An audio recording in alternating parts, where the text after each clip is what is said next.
What's happening, family? It is your man, CRB Jr., aka Courtney Brown Jr., here at Motown Mafia Podcast. Hope everybody is well.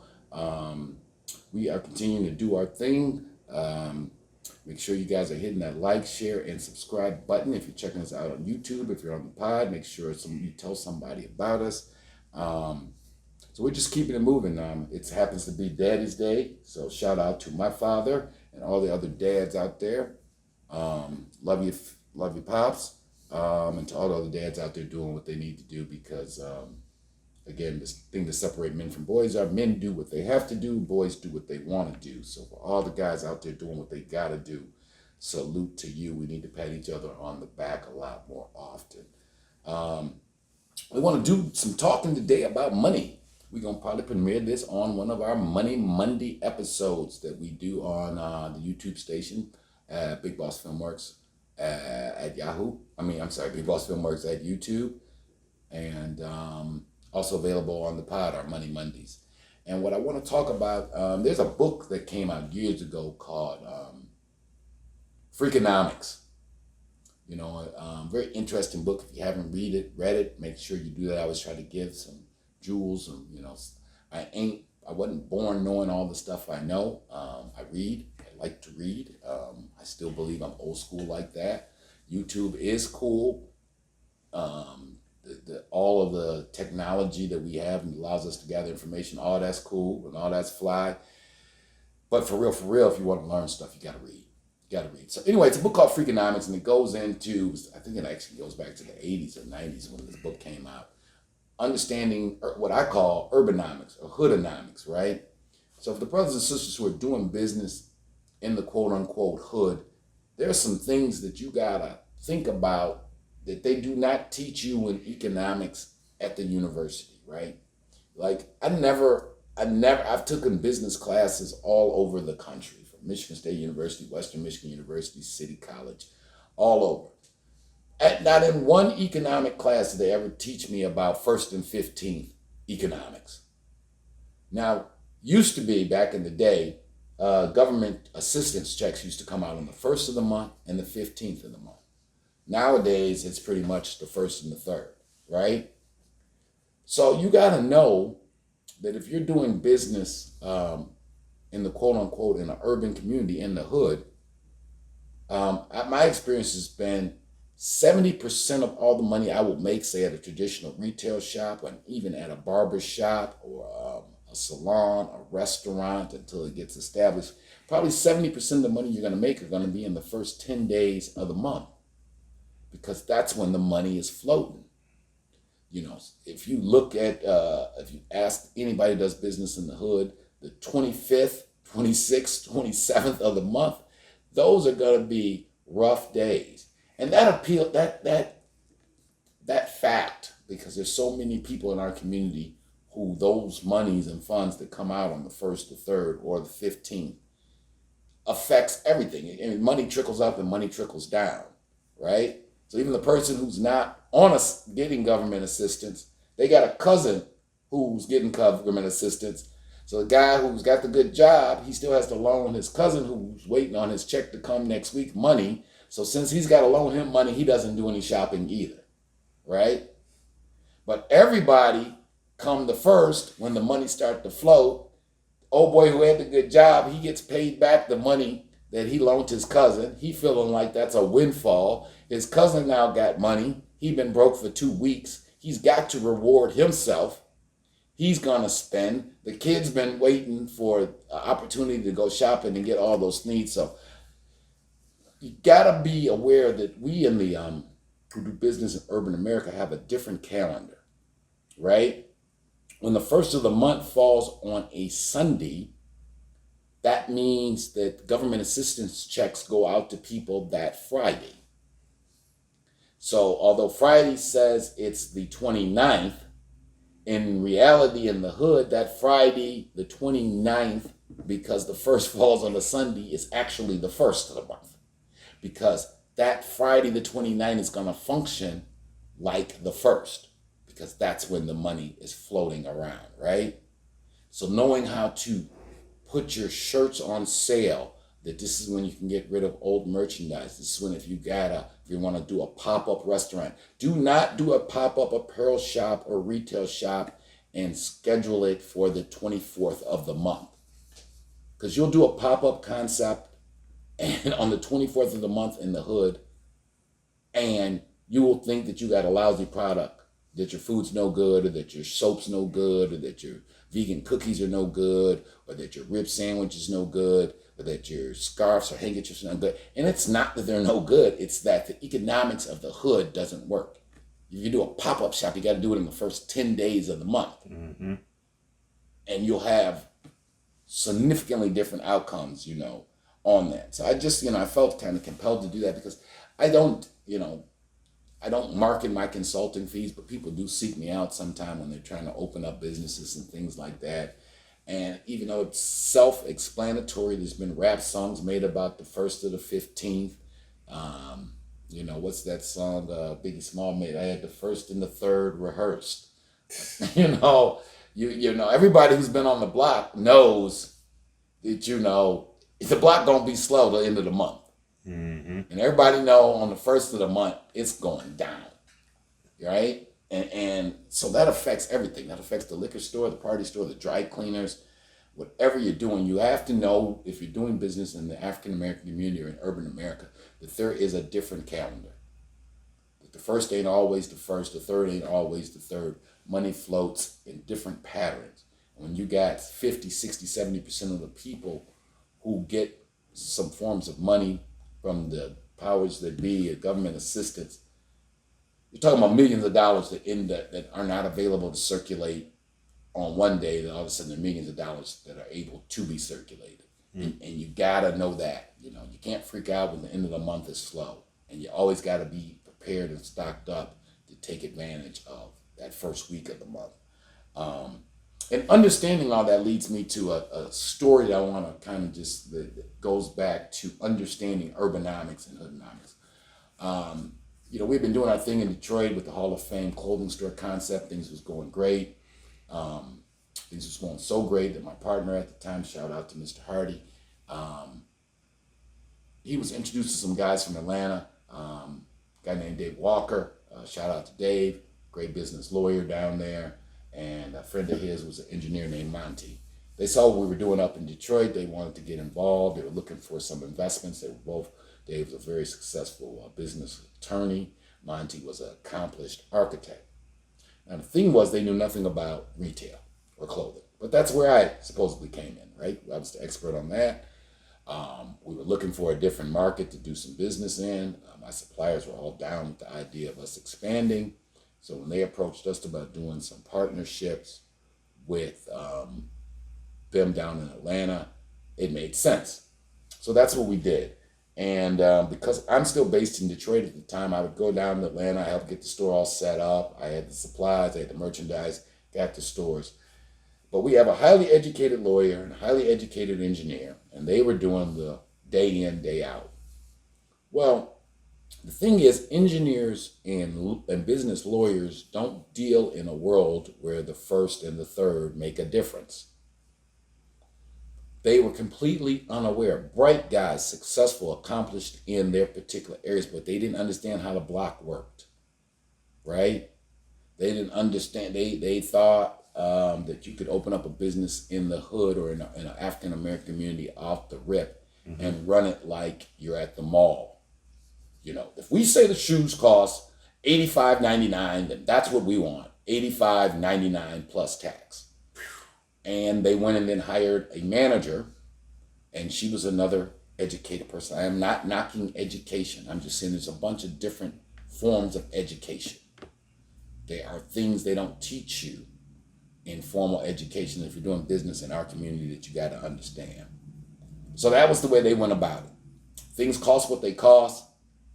Sales tax, no understanding that at the beginning of the month, we got to staff extra. At the end of the month, we can cut some expenses because it's going to be slow.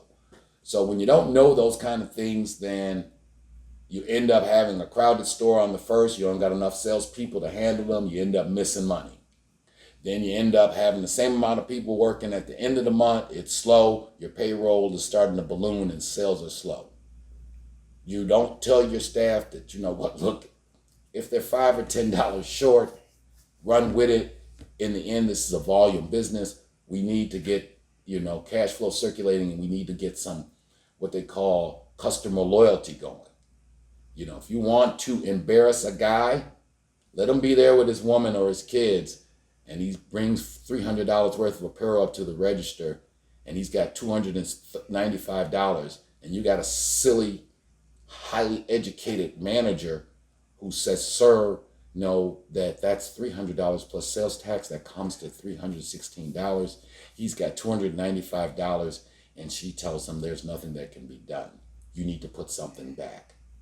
And she tells him to put something back with his children there or his girlfriend. Right? So this is what starts to go on. Needless to say, we were not making lots of money. Needless to say, also, my suppliers who are supplying me, which allows me to supply the store down there, began after 5 or 6 months to say, Courtney, what the hell is going on? We keep sending you great shit. Your Detroit store is thriving because I'm there on the ground running it. Long story short, it got to the point at which the numbers got so big that my hand got forced, and I said, you know, I got to move down to Atlanta. I'm going to have to stay down there to get these books straight. Luckily, we had a good team. Shout out. We're going to do an episode of my man Lou, who's the other side of this. We're going to do a pod called The Legend of Lou. You know, how he started off, he's my partner now. It didn't start off that way. But that's a whole nother lesson in life, how when you find some good people and you can attract some talent, you probably are going to want to cut them in on the deal. Don't get all caught up in that. I'm the big I and little you shit. That's a pathway to poverty. You know, if you find somebody who helping you get the bag and they're for the right thing and they got some integrity, you need to have a conversation like, go on, we figured out a way to do this together. For sure. You know. But anyway, so my hand's getting forced. These guys are about $70,000, $80,000 upside down. Money's tied up. I'm taking good money from Detroit, throwing it after bad money in Atlanta. And I'm like, all my educated partners down there in Atlanta are about to send me to the poorhouse. We're going to be selling books to pay the rent at the rate we're going. Because you guys done read all the books, but you ain't read none of the right books. So I get down to Atlanta. And, when it comes to money and business, again, this is what they don't teach you in school. Business is serious because money is serious. I didn't have time to play.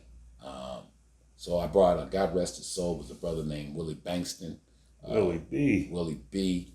Old school, Panama hat wearing, black as night, toothpick in his mouth, linen suit, old school player. Brought Willie B down there, Willie B like the character DMX and Belly. Fuck a book, get money. I don't know. That's how Willie was laying, but that's what you need because he was excellent at doing business in the hood. He's from that world. The customer relate to him. He relate to the customer. They had hired 2 young guys, Jamil and Charles. Shout out to Jamil and Charles. They had them out just passing out flyers around this store that my educated partners, as G. Carter Woodson would say, miseducated partners are running into the ground. And so when I get down there, I'm like, grown man talk. These guys have got partners. I'm a big fan of having partners, but when partnerships don't work, I cut into Monty and Dave and said, brothers, we tried. This ain't working. I need to buy you guys out. We need to make some arrangements. This can't go on. Now, to their credit, Dave in particular was a businessman. He understood the math is the math. If we don't end this relationship in a peaceful settlement way, it's just going to end up being bad. It's going to end up being worse for everybody. I bought out my partners on Monday. On a Monday, I bought out Dave and Monty. On Tuesday, I didn't even go down to the store called Icon in Union City. I sent Willie down there. And I said, Willie, go down there and straighten it up. Straighten it out. You know how we run things in Detroit. We about to do the same thing. We need to, get rid of that fancy computer system. because they need to start writing down sales so they start learning our inventory. And we ain't gonna get into the other reasons why you might not want to document when you're a small business every transaction. We'll talk about that later, but there are reasons to go old school. There's a reason why at the gas station and party store they don't give you a receipt every time you buy something. Because those percentages make a difference. And basically Willie came down there and was like, old school, walks in the store, tells old girl who's running it, Miss, artsy PhD broad, and he's like, look, man, my man Courtney ain't happy about how this shit going down here, baby girl. So you probably just need to pack your shit up, because I think I'm going to be running the show down here now. You just leave everything where it's at. We get you your money when we get you your money, baby girl. Don't worry about it. They're going to be all right, baby. They're going to be all right. Fired her other staff, told the two young brothers who were regular guys, but they understood. They were young guys. They knew what was hot. They was into music. They were what we needed. And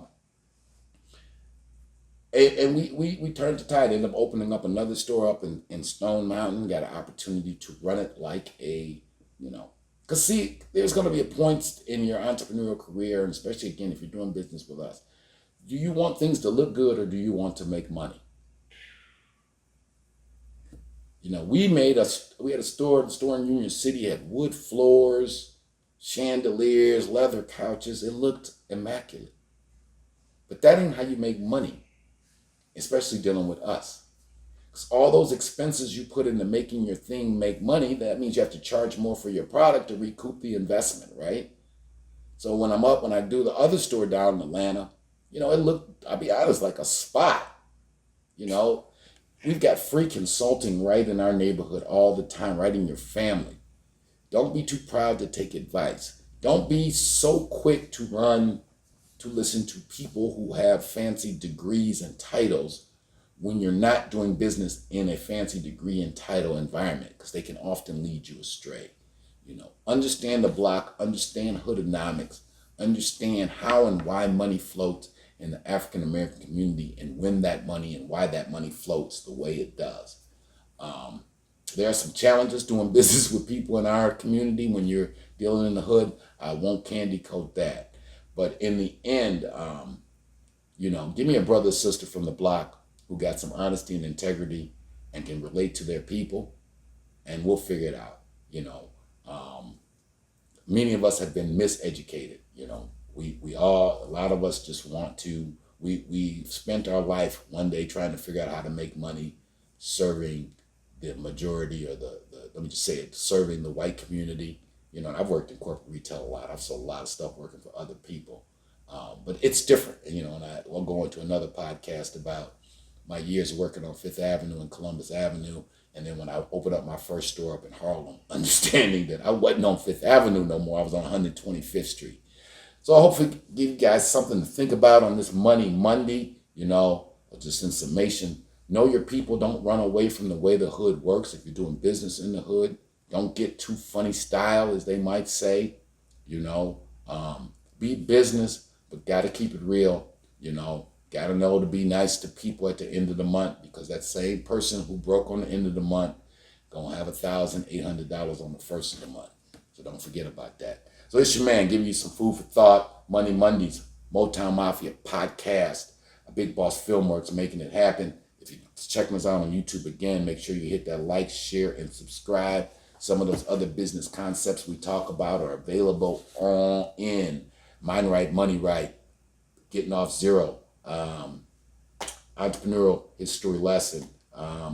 Check it out, good read, short book. You can hit us up right at Cash App, $ Big Boss Filmworks, and shoot us to $16.95. You can get your copy of that. We'll make sure we autograph it. Also available, Motown Mafia, Memoirs of Kingpin's Kid. Do not know where all of this thing began and why we're even talking. Go to Amazon Prime or Tubi TV. Check out Motown Mafia, the story of Eddie Jackson and Courtney Brown, first guys to rock the town. And last but not least, now available in paperback. It's been available on Kindle for a minute, but it is here. So if you're going to put the book in your hand, Big Man on Campus. a fictional version of what was going on in my life in the late 80s and while I was in college. I've been told it's a good read. We're kind of proud of it. It has been fictionalized, but those of you who know a little bit about my story and my dad and family and friends story, you'll be able to follow it. So all that's available. You can check it out at the website, bigbossfilmworks.com. But we can use some of this technology. Just shoot us the bread at $ Big Boss Filmworks. Give us your name and address. Tell us what you're looking for. Make sure you check out our merchandise that's now available. So we're good, man, and we appreciate again. We're about to go 10K on our subs. So we got a long way to go, but we are very thankful where you guys have gotten us to. So just stay in touch. Again, hit like and share, subscribe. Be well as the Vulcans stay on Star Trek. Live long and prosper. And holla at your man. Peace. Peace. What's up? This is Lou from Big Boss Filmworks. It's Monday, and I'm here with Ray Burton and his new project, Spuds N CLucks, new restaurant about to open up Monday. And now, Ray, tell me, what do you have to offer here at Spuds N CLucks? Well, at Spuds N CLucks, we offer several different wing sauces. We offer also 10 to 15 different fries, loaded fries, from anywhere from hibachi fries to chicken parm, Alfredo steak, or Alfredo shrimp, Alfredo chicken. We have a Philly steak and cheese with a white cheese sauce that's phenomenal. We also have in-house made milkshakes, Reese milkshake, brownie milkshake, Oreo. We have vanilla ice cream, chocolate ice cream, strawberry ice cream. Okay, how did you come up with the concept for Spuds N CLucks? The concept came from just a bunch of guys sitting down, trying to think of something different. Think of something that the city does not have, but people still love. Got you. So we're looking forward to this Monday. And what's the location here? The location is Grand River, Southfield, 18456 Grand River. And that's right across the street from the McDonald's, next door to the CVS, just west of Southfield. Sounds good. If you're in the area, stop by. This is Lou from Big Boss Filmworks signing off. Mondays. Check us out. Peace.